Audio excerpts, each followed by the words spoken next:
আসসালামু আলাইকুম সুপ্রিয় শিক্ষার্থী ভাই বোনেরা, আমাদের সিম্পল কমপ্লেক্স কম্পাউন্ডের ধারাবাহিক আলোচনায় আজকে আমরা আলোচনা করব রুল 7 নিয়ে। তো কমপ্লেক্স বাক্যে যদি বিকজ থাকে, আর আমরা জানি বিকজের বাংলা হলো কারণ। তো যেরকম হি পাসেস, সে পাস করে বিকজ হি ওয়ার্কস হার্ড। তো বিকজের জায়গায় যদি আমরা অ্যান্ড দিয়ে দিই তাহলেই কিন্তু কম্পাউন্ড হয়ে যায়, হি works hard and he passes. এখন প্রশ্ন হলো বাক্যটা আমরা ঘুরিয়ে লিখলাম কেন? কারণ সে পাস করে এবং কঠোর কাজ করে, এটা কিন্তু সুন্দর হয় না। কারণ সে কাজ করে এবং তারপরে কি করে? পাস করে। তাহলে he passes because he works হার্ডের অ্যান্সারটা যদি আমরা সে কঠোর পরিশ্রম করে অ্যান্ড হি পাসেস বলি, তাহলে কথাটা সুন্দর হয়।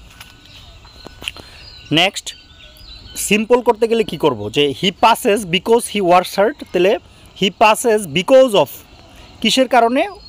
ওয়ার্কিং হার্ড, কঠোর কাজের কারণে সে পাস করে।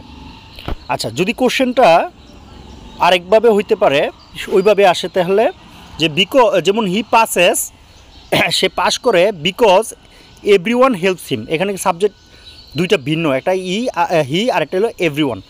তো হি পাসেস, সে পাস করে বিকজ এভরিওয়ান হেল্পস হিম।